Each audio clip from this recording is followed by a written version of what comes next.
Welcome back YouTube channel physics गुरु शरण sir. आज हम लोग न्यूमेरिकल की प्रैक्टिस करेंगे। अप्लाई कैसे करते हैं न्यूमेरिकल बनाने में, इस चीज का ध्यान देंगे कि न्यूमेरिकल बनाते कैसे हैं और न्यूमेरिकल में क्या क्या इंपॉर्टेंट चीज है उसके बारे में डिस्कस करते हैं। तो आज मैं एसएचएम का न्यूमेरिकल करा रहा हूँ। फिर से ऑब्जेक्टिव टाइप का क्वेश्चंस होंगे हमारे पास कि ये ऑब्जेक्टिव क्वेश्चंस बताने हैं आपको।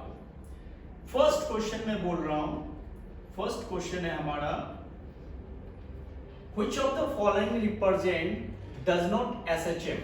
कौन सा ऐसा इक्वेशन है जो SHM को रिप्रेजेंट नहीं करता है? ये फर्स्ट क्वेश्चन है। इसके चार ऑप्शन है। A cos omega T first option है, A sin 2 ओमेगा टी ये सेकंड ऑप्शन है, A cos omega T plus B cos omega T ये सी ऑप्शन है, एंड डी है A sin square omega T. तो इसको ना देखकर ही कई बच्चे आंसर बोल देंगे कि D is the right answer, वो एसएचएम नहीं है क्योंकि y equal to A sin square omega T है। लेकिन ये कैसे, जब तक ये आपको नहीं आएगा, ये क्लियर नहीं है, तब तक आप न्यूमेरिकल में पीछे हैं। तो हम इसको शो करते हैं कि कैसे। सबसे पहला बात है y equal to A sin square omega T, ये हमारे पास इक्वेशन गिवन है और मुझे बताना है कि ये एसएचएम में है या नहीं है। तो मैं शायद एसएचएम के बारे में पढ़ा था कि acceleration is directly proportional to minus y, ऐसा होता है। तो यही चीज मैं लाने की कोशिश करूंगा कि एक्सेलरेशन इक्वल टू ऐसा होना चाहिए।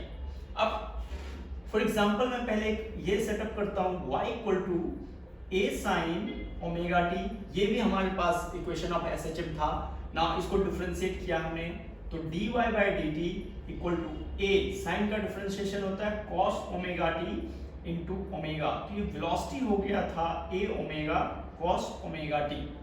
अगेन डिफरेंशिएट करेंगे तो acceleration equal to minus omega square A sin omega T, और इसी को आप y बोलते हैं तो A equal to minus omega square y, तो A directly proportional to minus y। ये शायद आपने पढ़ा होगा। तो जब हम न्यूमेरिकल बनाते हैं तो मेन चीज आपको क्या सोचना है, जो आपने डेरिवेशन किया है सारा वो स्टेप बाय स्टेप याद होना चाहिए। फिर उसी चैप्टर को कहीं और भी लिंक करके हम देख सकते हैं कि यहाँ पर ये लगेगा, वहां पर ये लगेगा, तो फिर आपसे न्यूमेरिकल बहुत आसानी से बन जाएगा। अब इसी को मैं सॉल्व करता हूँ। इस इक्वेशन को डिफरेंशिएट करेंगे तो dy by dt equal to A। अब sin स्क्वायर ओमेगा टी, अगर आप डिफरेंशिएशन आता है आपको तो ठीक है, नहीं तो देखिए क्या करेंगे। हम लिखेंगे 2 sin omega T into cos omega T into omega, ये डिफरेंशिएशन होगा। तो ये हमारे पास हो गया velocity equal to A 2 omega, ये लास्ट वाले को मैंने पहले लिख दिया। अब 2 ये एक आइडेंटिटी बन गया, 2 sin omega T into cos omega T sin 2 theta होता है, तो sin 2 ओमेगा टी ऐसा आप लिख देंगे। फिर अगेन डिफरेंशिएट करेंगे तो ये एक्सेलरेशन हो जाएगा, तो A ओमेगा। अब sin का जो डिफरेंशिएशन होता है वो होता है cos, तो cos 2 omega T into 2 omega. तो ये जो है किसी भी हालत में अगर मैं देख रहा हूं इसको, ये y का डायरेक्टली प्रोपोर्शनल नहीं आ रहा है। तो जब ये y का डायरेक्टली प्रोपोर्शनल नहीं आ रहा है तो ये हमारा SHM नहीं होगा। तो ये इक्वेशन जो है वो SHM का इक्वेशन नहीं है। क्वेश्चन यही है हमारा, जो d2y बाय dt स्क्वायर है वो डायरेक्टली प्रोपोर्शनल टू y नहीं होगा। तो हमारा आंसर हो गया कि which of the following expression does not represent SHM is A sin square omega T. ये हमारा फर्स्ट आंसर हो गया। तो इसके लिए क्या हुआ, हमने डिफरेंशिएशन यूज किया काइनेमेटिक्स का। अब हम क्या करेंगे, सेकंड क्वेश्चन में आते हैं ना।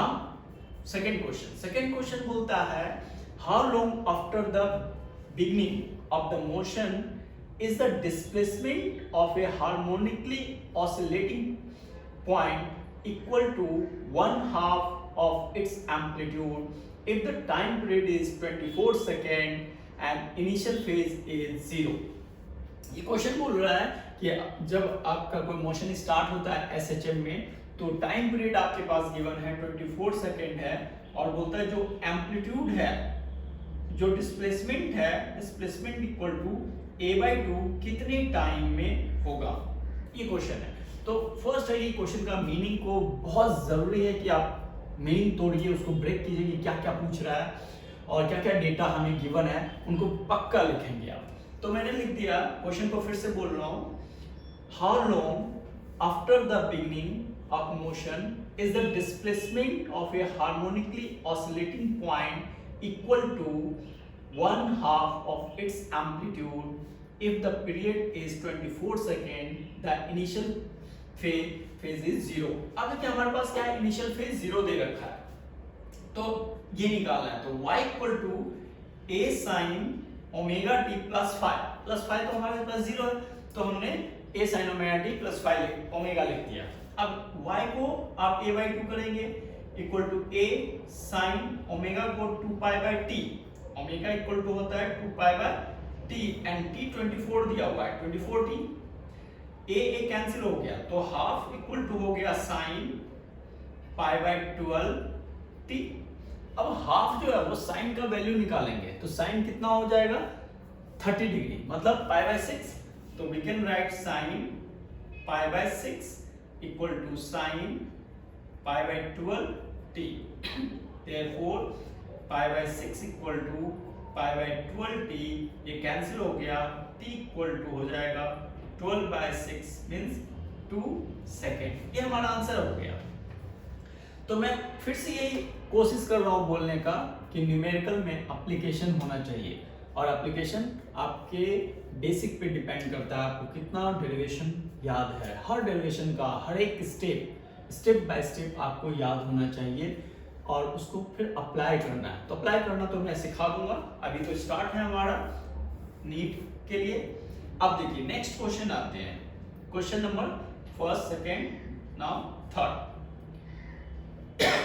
A simple harmonic motion has an amplitude a and time period t। एक सिंपल हार्मोनिक मोशन है, उसका एम्पलीट्यूड a गिवन है and time period is t। The time required by it to travel from x equal to a to x/2 is। एक simple harmonic motion है, उसमें बोल रहा है कि अगर आप a से, एम्पलीट्यूड a है, a से x a/2 तक, सॉरी a/2 होना चाहिए, a/2 तक आते हैं तो कितना टाइम लगेगा। तो इसका सीधा सा मतलब आप सोचेंगे कि ये ऐसा हो गया, ये एम्पलीट्यूड हो गया यहां से यहां तक a, और आप यहां से आ रहे हैं यहां तक, and this will be a/2। यही हमारा क्वेश्चन है। तो अब a/2 तक आ रहे हैं, तो आप कहां से आ रहे हैं, एक्सट्रीम पॉइंट से मीन पॉइंट की तरफ, एक्सट्रीम पोजीशन से mean position. When starting from mean position, we can write y equal to a sin omega t। लेकिन आप एक्सट्रीम पोजीशन से चलेंगे तो मैंने बोला था x equal to a sin a cos omega t use करेंगे। अब एक्सट्रीम पोजीशन में आप लिखेंगे x equal to a cos omega t, क्योंकि हम एक्सट्रीम पोजीशन से आ रहे हैं।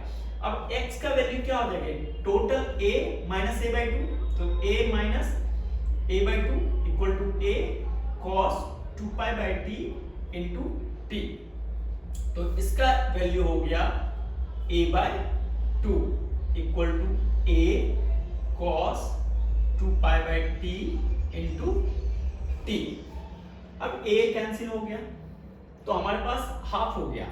अब cos जो है वो हाफ वैल्यू कितना होता है, 60 डिग्री में, cos हाफ 60 में होता है, तो आप लिखेंगे π/3। तो यहां पर मैं लिख दूंगा cos π/3 equal to cos 2π/t into t, therefore π/3 equal to 2π/t into t। तो ये उधर मल्टीप्लाई हो जाएगा, ये इधर मल्टीप्लाई हो जाएगा, तो t इक्वल टू t/6। जब आप बहुत ज्यादा प्रैक्टिस करेंगे तो ये चीज डायरेक्ट इसके बाद में लिखूंगा। अभी फर्स्ट टाइम है तो आपको थोड़ा बेसिक चाहिए कि कैसे आया, लेकिन जब आप प्रैक्टिस करने लगेंगे तो ये एक एक लाइन, दो दो लाइन में आंसर आप खुद बोलेंगे, और लगेगा कि हाँ नीट में क्वालिफाई करना कोई बहुत बड़ा टफ नहीं है।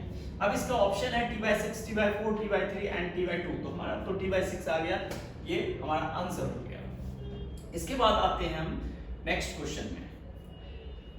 ये बोलता है the kinetic energy and potential energy of A particle executing SHM with amplitude a will be equal when its displacement is।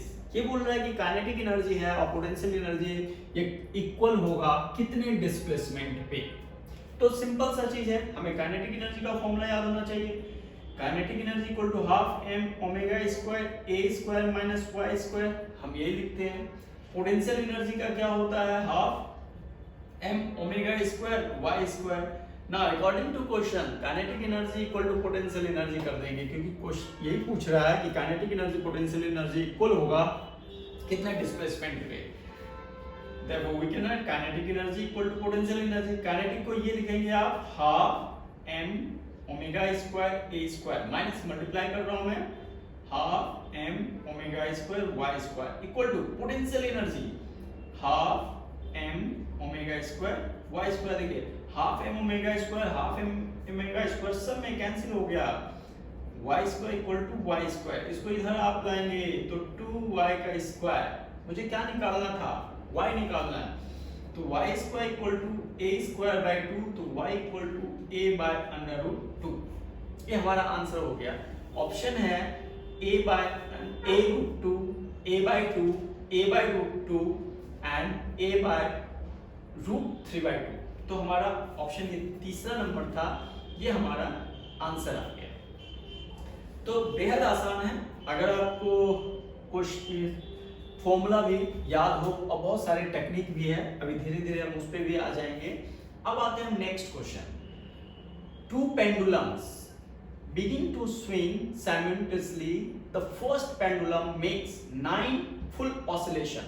जो फर्स्ट है वो 9 फुल ऑसिलेशन ले रहा है, तो मैं t/9 लिख रहा हूं फर्स्ट का। when the other is makes 7, तो the ratio of the length of the two pendulum क्या होगा। सबसे पहले आप टाइम पीरियड का फॉर्मूला लिखेंगे, time period equal to 2 pi under root L/G, ये होता है time period equal to. Now first के लिए आप लिखेंगे 2 pi under root L1/G, full scale है 9, तो इसमें फिर लिखेंगे t/7 equal to 2 pi under root L2/G। इन्हीं का रेशियो निकालना है, ऐसे कर दिया तो टी कैंसिल हो गया, तो ये 7 ऊपर चला गया 7/9 और ये अंडर रूट L1/L2 हो गया।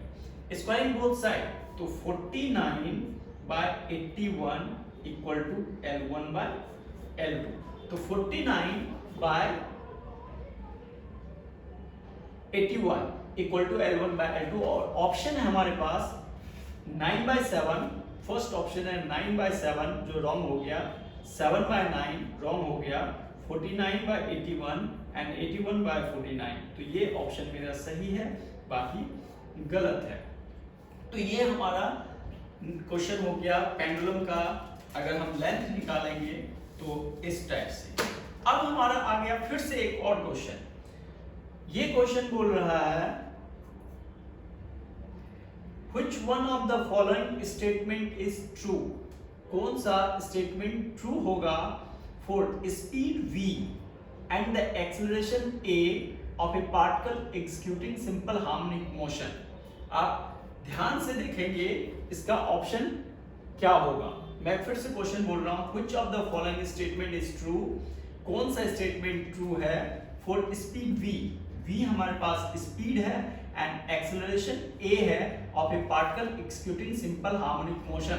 जो पार्टिकल है वो हमारा सिंपल हार्मोनिक मोशन में एक्सिक्यूट कर रहा है, तो इसका ऑप्शन कौन सा सही होगा। फर्स्ट है v is maximum, a is maximum. आपको पता होना चाहिए कि जब हम सिंपल पेंडुलम में पढ़ते थे तो यहाँ पर v equal to 0 and a equal to maximum था।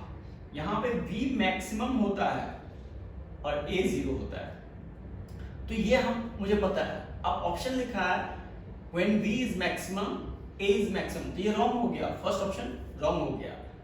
when अब a is 0 यहाँ पे आ गए, whenever maybe may be the value of v, ये भी गलत हो गया। When v is 0 a is 0, ये दोनों 0 बोल रहे हैं, ये भी गलत हो गया।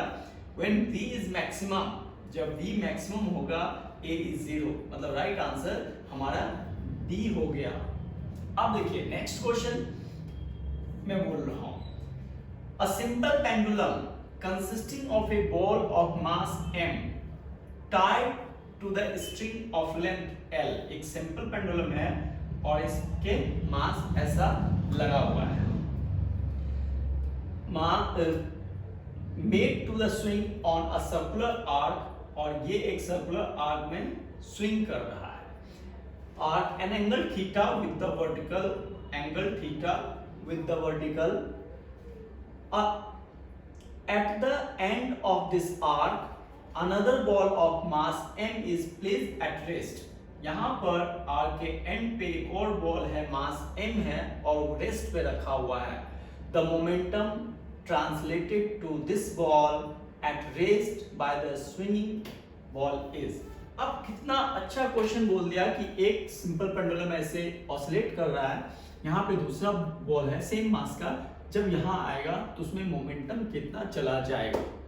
सिंपल सा क्वेश्चन है, आप बोलेंगे मास इनटू वेलोसिटी लगा देंगे, लेकिन ये कितना ऑप्शन इसका मैं बोल रहा हूं, m थीटा इसका ऑप्शन है, फर्स्ट ऑप्शन है m theta by under root l by g, second है m theta by under root l g, third है 0 एंड फोर्थ है m by 2 under root l by g। तो first option ये है, second option ये है, third ये है, फोर्थ ये है। तो आप अपने दिमाग में लगाएंगे, सोचेंगे और आपको लगेगा पता नहीं क्या होगा क्या नहीं होगा। तो सिंपल सा लॉजिक आप सोचिए कि सिंपल पेंडुलम में क्या क्या कंडीशंस होते हैं। At the extreme point velocity equal to 0, at extreme point पे जैसे आप यहाँ पहुंचेंगे वेलोसिटी हो गया 0, तो मोमेंटम का फॉर्मूला होता है मास इनटू वेलोसिटी, तो वेलोसिटी तो 0 है तो मोमेंटम 0 हो जाएगा, तो हमारा ऑप्शन जो है ये 0 सही होगा। नेक्स्ट क्वेश्चन देखिए, ये थोड़ा सा और अच्छा क्वेश्चन है, a cylinder piston of mass m slide smoothly inside a long cylinder closed at one end। देखिए मैं एक पिस्टन बना रहा हूं, ये पिस्टन है जो डायग्राम और बना रहा हूं अभी, ये डायग्राम बना हुआ है, ये पिस्टन है और इसका मास m है, एरिया a है और ये हाइट जो इतना सा h है। Enclosing a certain mass of gas, इसमें गैस भरा हुआ है, the cylinder is kept with its axis horizontal, ये horizontally रखा हुआ है। If the piston is disturbed, piston को हमने हल्का सा पुश किया from its equilibrium position या बाहर खींचा, it's oscillate सिंपल हार्मोनिकली, तो ये अप एंड डाउन ऐसे होना शुरू हो गया, ये एसएचएम में आ गया। तो आपको बताना है कि टाइम पीरियड ऑफ ऑसिलेशन क्या होगा, टाइम पीरियड ऑफ ऑसिलेशन। अब टाइम पीरियड ऑफ ऑसिलेशन के लिए हम क्या करेंगे, जब भी मैं टाइम पीरियड की बात करता हूं तो time period equal to 2 pi under root m by k, मैंने यही सबको याद करवाया था। लेकिन आप अगर बल्क मॉडुलस रिजिडिटी यूज करेंगे तो time period equal to mv by ba square, ये भी होता है। अब ये होता है तो या तो याद करेंगे या हम समझेंगे, दो प्रोबेबिलिटी है, एक है बच्चा याद कर लेता है कि ऐसा होगा लेकिन वो भूल सकता है। तो ये अगर है तो मेरा आंसर तो आ गया, इसको ही सॉल्व करके एक बार निकाल देता हूं, 2 पाई m, वॉल्यूम है area into height bye ba square, तो बच गया 2 पाई mh बाय ba, ये हमारा आंसर आ गया।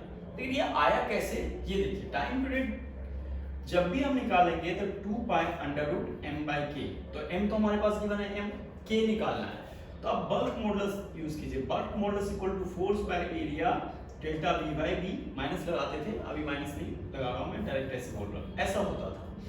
तो फोर्स इक्वल टू क्या आ जाएगा, b a delta x delta v by v, force को हम लिखते थे kx, माइनस ये भी माइनस में होता था, ये भी माइनस कैंसिल हो गया, मेरा इक्वल हो गया, तो ba, a इसको हम डेल्टा x, यहाँ भी dx कर दो तो dx by V, A dx dx cancel हो गया, तो k इक्वल टू हो गया B A square by V. अब आप टाइम पीरियड में रख देंगे, टाइम पीरियड इक्वल टू क्या आता है 2 pi under root m by k, k को आप लिखेंगे B A square by V. आप B A square by V देखो दी सेम आ गया दोनों, जो ये है वही आ गया।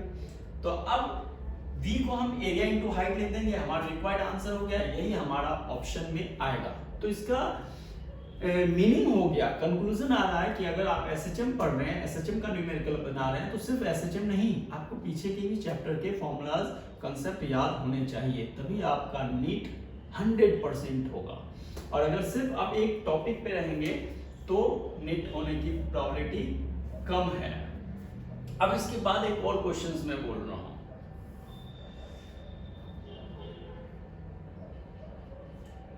When a particle oscillate simple harmonically, जब हम एक पार्टिकल को सिंपल हार्मोनिकली ऑसिलेट करेंगे, it's kinetic energy varies periodically if frequency of the particle is f, the frequency of kinetic energy will be. तो अगर मान लो कोई पीरियडिकली चल रहा है काइनेटिक एनर्जी का और उसका फ्रीक्वेंसी f है, तो नेक्स्ट फ्रीक्वेंसी क्या होगा? तो हम सबसे पहले लिखते हैं काइनेटिक एनर्जी। काइनेटिक एनर्जी का फॉर्मूला होगा हाफ एम वी स्क्वायर। तो हाफ एम, वी को क्या लिखेंगे?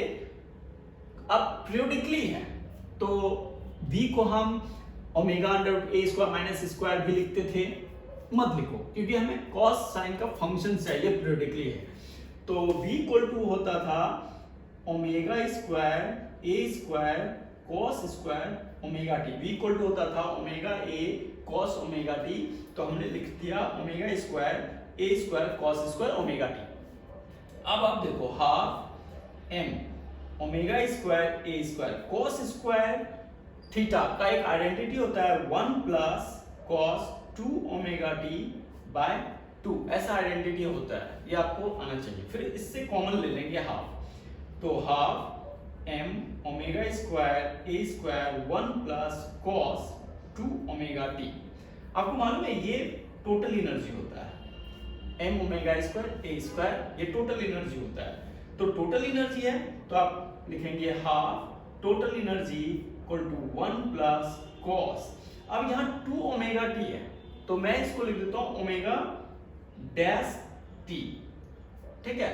तो कंपेयर करेंगे हम, जब हम कंपेयर करेंगे half E 1 plus cos this, तो ओमेगा डैश को कंपेयर करोगे 2 omega, therefore comparing omega dash equal to 2 omega, मतलब F dash equal to 2f। ये हमारा न्यूमेरिकल का आंसर आ जाएगा। ऑप्शन है f/2 f 2f and 4f, तो आंसर इज 2f। ये हमारा आंसर हो गया। अब एक और क्वेश्चन है जो अच्छा है, इसको भी हम पढ़ लेते हैं, बहुत आसान सा है।